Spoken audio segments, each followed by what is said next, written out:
Ok, bienvenue à tous et bienvenue sur le podcast Sport Santé Nutrition. Je m'appelle Médéric, je suis coach sportif et tous les dimanches je te permets de te remettre en forme et de te transformer physiquement tout en prenant soin de ta santé grâce au sport et à la nutrition. Et aujourd'hui je vais répondre à une question que peut-être tu te poses, puisqu'on va avoir une question sport-santé, puisqu'on va parler grossesse. Peut-on faire du sport en étant enceinte ? Donc c'est une question qui m'a été posée sur le groupe Facebook il y a maintenant un petit temps, il y a un petit mois, mais que je vais répondre aujourd'hui pour celles qui se poseraient la question. Peut-être aussi qu'il y a des hommes qui traînent dans le coin qui sont un petit peu curieux sur le sport enceinte. En tout cas, c'est un podcast principalement qui va intéresser les femmes aujourd'hui, parce que j'imagine que pour toutes les futures mamans qui sont enceintes et sportives, j'imagine que ça peut être inquiétant de se dire qu'on va devoir arrêter le sport pendant 9 mois. Donc l'idée de ce podcast, c'est un petit peu de te rassurer si tu attends un enfant pour te montrer que tu vas pouvoir faire du sport, ok, tout en étant enceinte, mais bien entendu que tu devras adapter ton sport à ta condition physique et à faire attention à certaines choses que je vais évoquer dans ce podcast.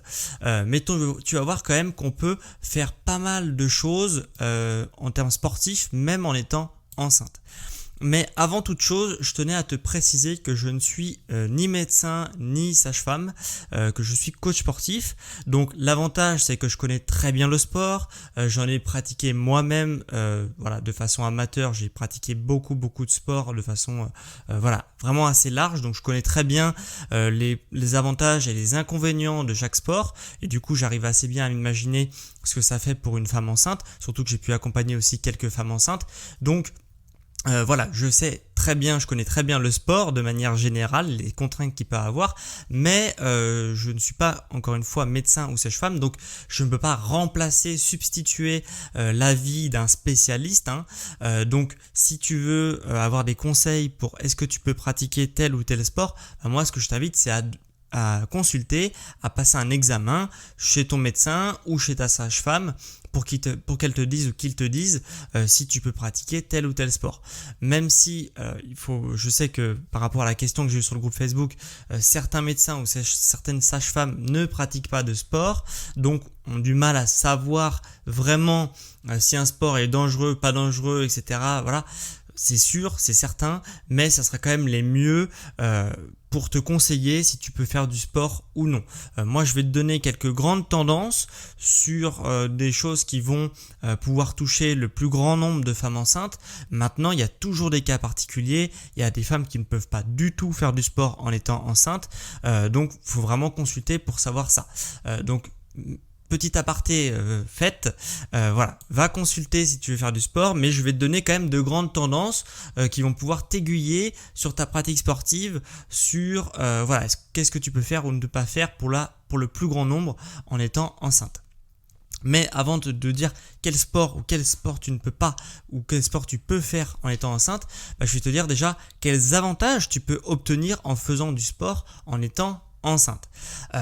Parce que tu pourrais te dire, déjà je suis enceinte, c'est fatigant, donc pourquoi me rajouter de la fatigue à la fatigue ? Le sport de manière générale, ce qui est bien, c'est que c'est une douleur qui est passagère, le sport, pour un bien-être sur le long terme. Donc certes, ça fait un petit peu mal sur le coup de se faire violence et de sortir de sa zone de confort dans un effort sportif, mais sur le long terme, on voit bien qu'on est gagnant, qu'on a une qualité de vie qu'on n'aurait pas eu si on n'avait pas fait de sport. Donc pour toutes ces raisons-là, c'est quand même parfait de faire du sport. Et encore une fois, si tu veux que ta grossesse se passe parfaitement, faire du sport, c'est un atout de plus pour justement permettre que ça se passe parfaitement. Voilà. Alors ça ne veut pas dire que forcément ça va se passer parfaitement, ça peut aussi se passer parfaitement en ne faisant pas de sport, mais disons que c'est un petit bonus que tu t'octroies pour diverses raisons que je vais évoquer maintenant. Puisque le sport, ça va t'apporter justement plusieurs bénéfices. Premièrement, au niveau de l'humeur, quand on fait du sport, on sécrète énormément d'hormones du bien-être et ça va pouvoir contrebalancer les potentiels déséquilibres hormonaux qui arrivent pendant la grossesse. Donc ça, c'est quand même un avantage au niveau de l'humeur, du bien-être et de la santé mentale. Deuxième avantage, c'est au niveau de la prise de poids. Encore une fois, c'est normal de prendre du poids pendant la grossesse, mais certaines morphologies prennent plus de poids que d'autres, donc ça peut un petit peu limiter le poids que tu prendrais en trop, qui n'est pas nécessaire pour le développement du bébé, et du coup, si tu prends moins de poids que tu devrais, tout en prenant du poids dans tous les cas, hein, c'est inéluctable, hein, mais si tu prends pas de poids de façon excessive, ça favorisera aussi un retour à la normale en postpartum. Donc ça, c'est quand même pas mal. Troisième avantage, c'est au niveau du sommeil, puisque bien souvent, avec le développement du bébé, ton sommeil il est perturbé, tu vas être réveillé justement pendant ta grossesse, et c'est quand même plus facile d'avoir une bonne nuit et de passer une nuit complète sans être dérangé quand on est fatigué. Quand on est fatigué, on dort, on va pas être réveillé par le moindre bruit, par la moindre petite chose qui pourrait perturber notre sommeil, alors que quand on n'est pas trop fatigué, alors oui, c'est sûr que le moindre petit désagrément dans ce sommeil, il va te réveiller et du coup, forcément, tu vas passer une mauvaise nuit. Alors que si tu fais ton sport pendant ta journée, tu vas être plus fatigué, forcément, du coup, tu vas plus dormir et tu vas moins être réveillé par des petits désagréments qui pourraient arriver dus au développement du bébé. Quatrième point positif, c'est justement de réduire des problèmes de santé qui pourraient arriver pendant la grossesse, que ça soit chez la maman ou chez le bébé, comme par exemple le fameux diabète gestationnel qui arrive chez la maman et chez le bébé, hein. Donc c'est un diabète qui est chez les deux, qui arrive pendant la grossesse. Donc c'est quand même assez embêtant. Forcément, le sport permet de réguler les niveaux de glycémie, etc. Donc c'est assez logique finalement que ça te protège d'un éventuel diabète gestationnel qui pourrait arriver. Cinquième point positif, tu vois, il y en a quand même pas mal à faire du sport pendant sa grossesse, c'est le mal de dos. C'était forcément au courant que le bébé ça pèse un poids, ce poids et en plus va décentraliser ton centre de gravité vers l'avant, ce qui fait que ça va te faire un mal de dos sur l'arrière, donc sur le dos, et du coup forcément de faire du sport ça va renforcer les muscles du dos et du bassin, ce qui fait que le bassin va moins plonger en avant, ton centre de gravité va moins se déporter vers l'avant, ce qui fait que ça va moins combrer ton dos, et du coup tu vas pouvoir garder une posture plus naturelle, ce qui fait que ça va moins te faire mal au dos tout simplement. Donc ça, c'est encore un gros point positif. Septième point positif, c'est que ton périnée va garder en tonicité puisque tu vas l'entretenir avec des séances de sport pendant ta grossesse, ce qui fait que tu vas beaucoup plus facilement te remettre au niveau du périnée, beaucoup plus rapidement qu'une femme qui n'aurait pas du tout fait de sport pendant sa grossesse. Et du coup, les problèmes de périnée peuvent traîner pendant plusieurs mois, voire même pendant plusieurs années.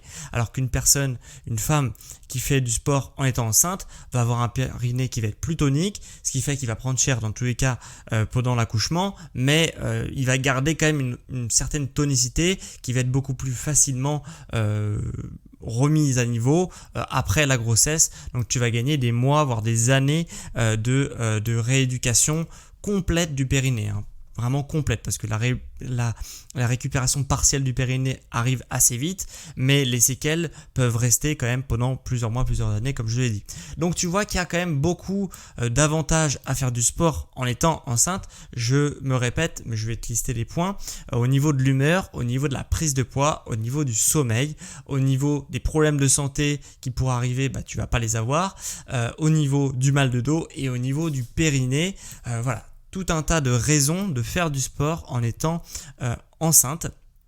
Donc ça c'est quand même un gros point positif. Bon, avant que tu te rues sur ton sport favori, je vais te mettre en garde parce qu'il y a quand même des sports que tu ne vas pas devoir pratiquer du tout dès le début de ta grossesse. Voilà, il y a certains sports qui sont contre-indiqués totalement. Encore une fois, je t'invite à consulter un médecin, mais normalement, il va rejoindre mon discours sur tous ces sports que je vais te dire. Forcément, Il y a des sports qui du coup ont des risques de chute parce que le bébé est quand même assez fragile. Donc tous les sports où il y a des risques de chute ou des sports de contact, il va forcément devoir éviter tous ces sports-là. C'est assez logique. Je vais te les lister par catégorie si tu veux. Il y a tout d'abord les sports collectifs comme le football, le basket, le volley. C'est pas une liste exhaustive, mais tous les sports collectifs, grosso modo, il y a des contacts, on peut tomber, c'est pas une bonne idée. Tous les sports de combat, forcément, c'est un sport full contact. Le sport de combat, c'est le but du sport. Forcément, ça va pas du tout être une bonne idée. Les sports où on peut tomber, où on peut chuter, comme le surf, l'équitation, l'escalade, le vélo, le ski, tous ces sports-là, c'est pas une bonne idée. C'est assez évident, si tu tombes d'un cheval, alors toi tu peux te faire un petit peu mal, mais le bébé qui a une ossature qui est très fragile, voire même pas du tout faite, c'est du cartilage au début, c'est pas du tout une bonne idée. Donc tout ce qui est sport comme ça, d'équitation, de vélo, même le vélo si tu chutes en vélo à grande vitesse, de vélo sur route ou même du VTT, voilà, c'est pas une bonne idée, tu t'en doutes bien, ça va être quelque chose qui va être déconseillé pendant toute la durée de la grossesse. Et un dernier sport, c'est la plongée sous-marine. Le fait d'être en immersion sous l'eau, d'avoir pas mal de pression atmosphérique et d'être en apnée également, donc en manque d'oxygène, même s'il y a des bouteilles qui sont là pour compenser, c'est encore une fois pas une bonne idée en étant enceinte. Donc pendant ces 9 mois-là, tous ces sports-là, il va falloir les oublier et faire la transition vers d'autres sports que je vais justement te lister et t'expliquer ce que tu peux faire dans les sports que je vais t'indiquer maintenant.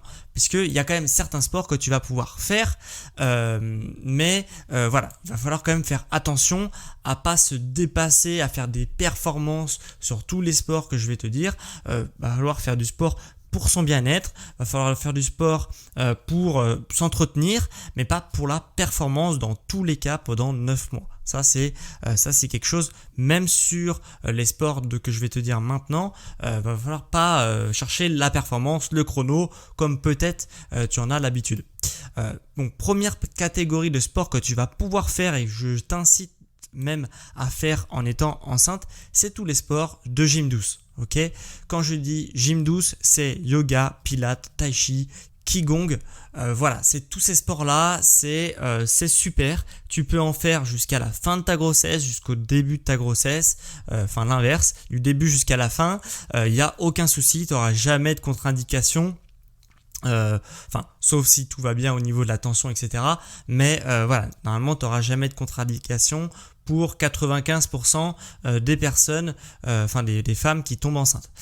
Donc ça, c'est vraiment des sports super et ça va t'aider notamment, alors c'est pas des sports très intenses, mais ça va bien t'aider au niveau du périnée, du dos, de l'humeur. Toutes ces choses-là, c'est quand même assez cool. Donc je peux que t'inviter à les faire pendant ta grossesse. Deuxième catégorie, grande catégorie que tu peux faire en étant enceinte, c'est le fitness sans impact.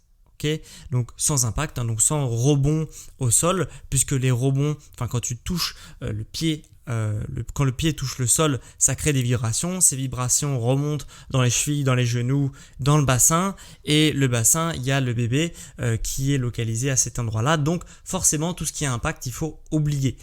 Ou alors limiter. J'en reviendrai dans la toute fin de l'épisode sur les sports quand même que tu peux faire avec impact. On a en fitness sans impact, je le précise. En salle de sport, si tu es en salle de sport, si tu es habitué des cours collectifs par exemple, tu peux faire tous les sports, tous les cours collectifs, pump, balance, RPM. Pour ceux qui connaissent ce que je viens de te raconter, pump, balance, RPM, c'est des cours Les Mills qui sont sans impact, donc qui sont soit avec des charges, soit avec un vélo, soit au poids de corps. C'est des sports qui sont de fitness qui sont sans impact, donc là il n'y a aucun souci, ça va faire du bien.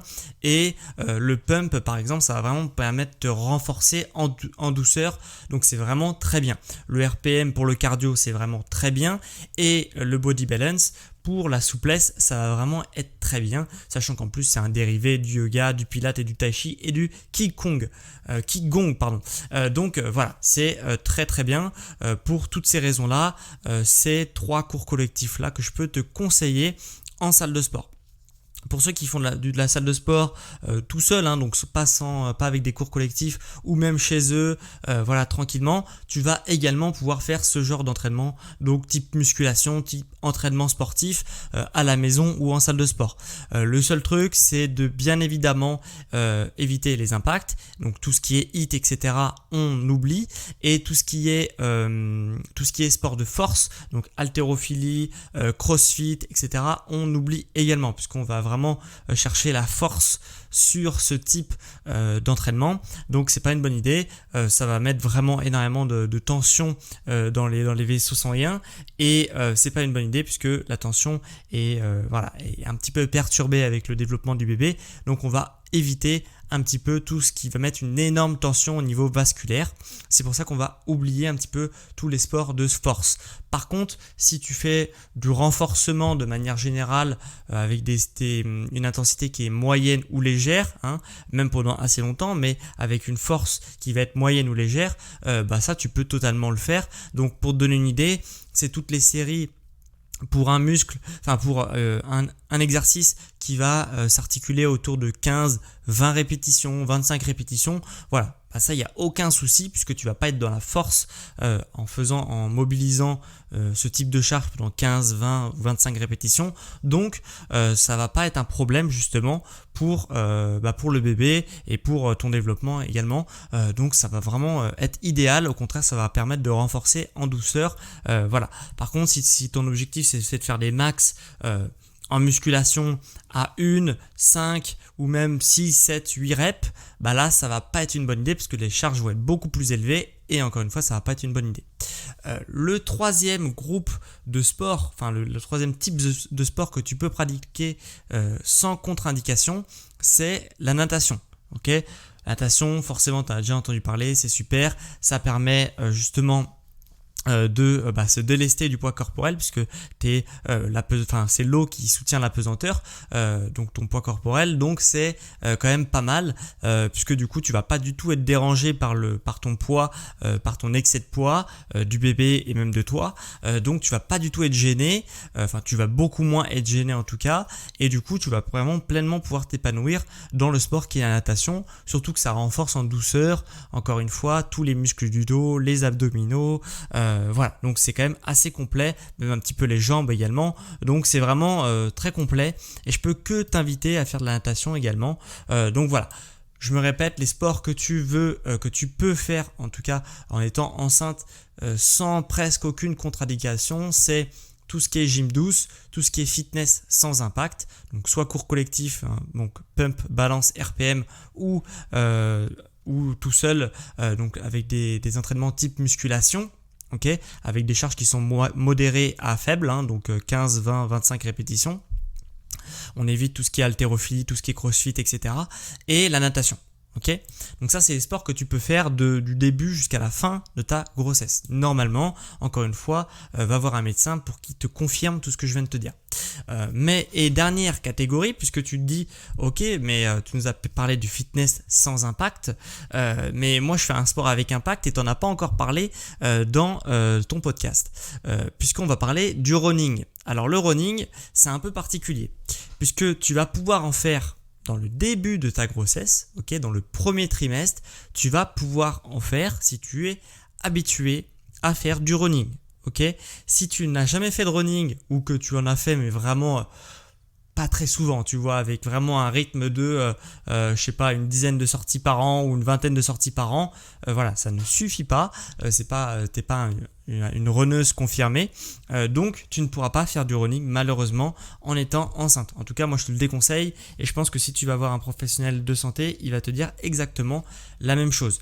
Par contre, si tu as l'habitude de faire du running, pendant le premier trimestre uniquement, tu vas pouvoir faire du running.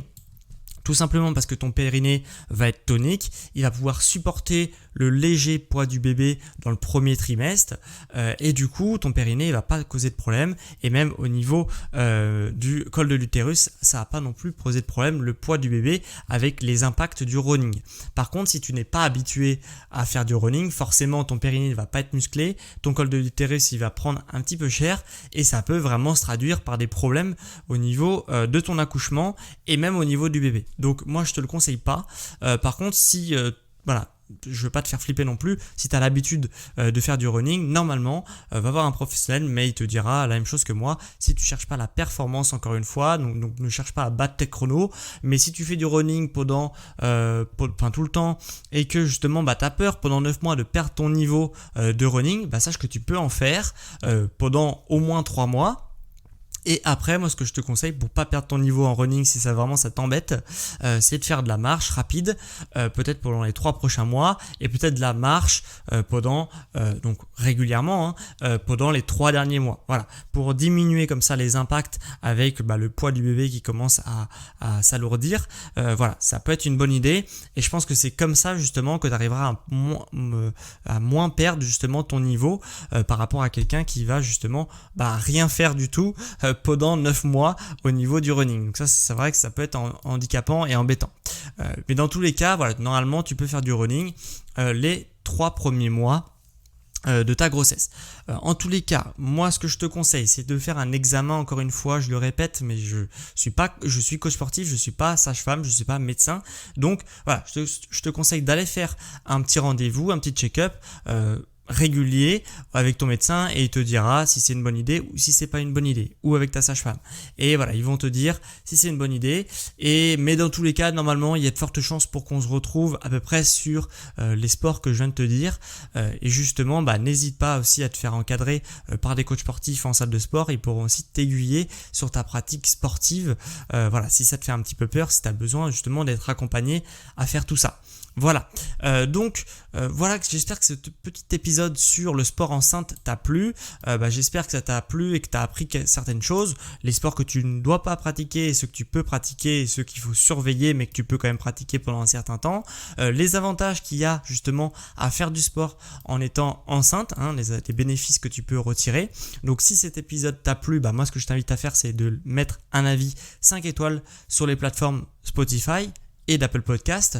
Si tu es même ultra motivé, tu peux écrire un avis sur l'émission.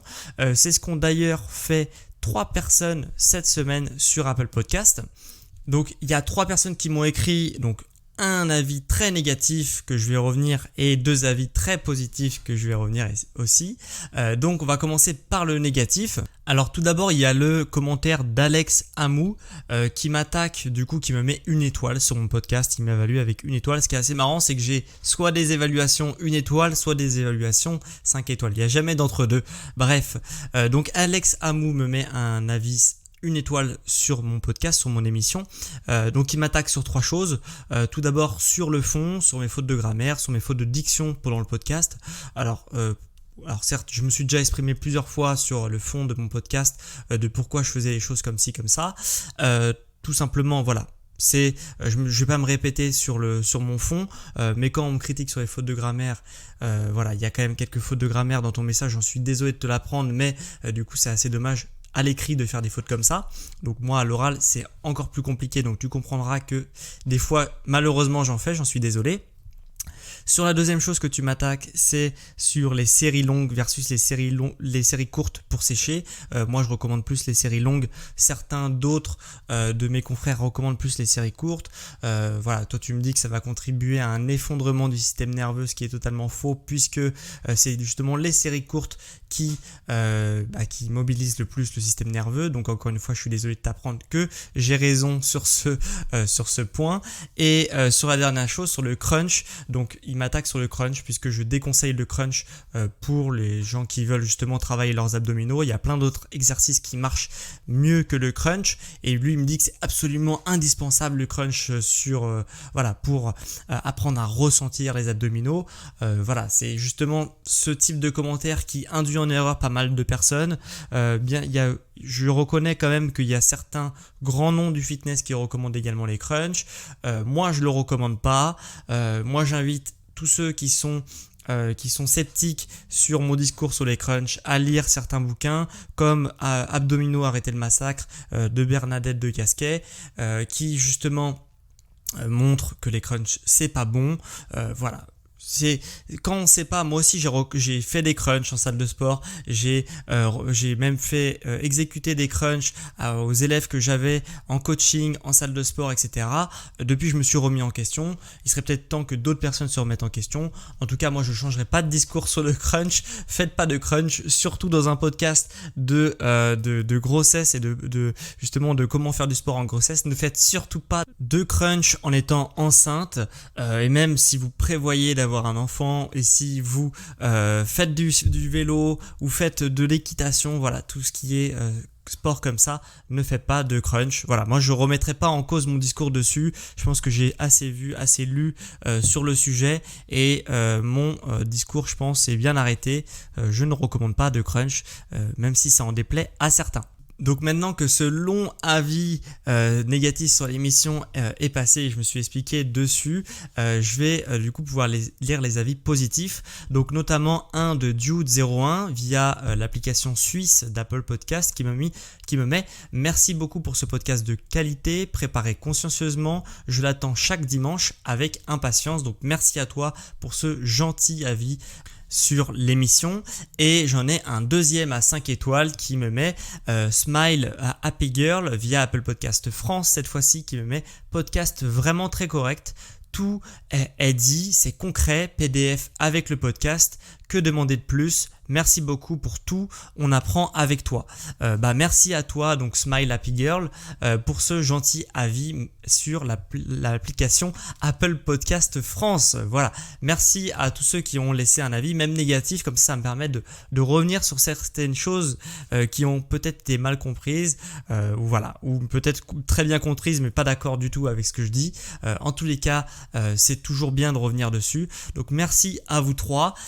Et sache que toi aussi tu peux écrire un avis sur l'émission si tu disposes d'Apple Podcast, donc l'application d'écoute de podcast d'Apple. Voilà, tu as juste à écrire un avis et je le lirai avec plaisir dans l'émission de la semaine prochaine. Et ça permet vraiment de soutenir mon travail, de soutenir mon entreprise. Donc merci à toi si tu prends 1 ou 2 minutes pour écrire un avis sur l'émission. Voilà, merci à tous ceux qui prendront le temps de le faire.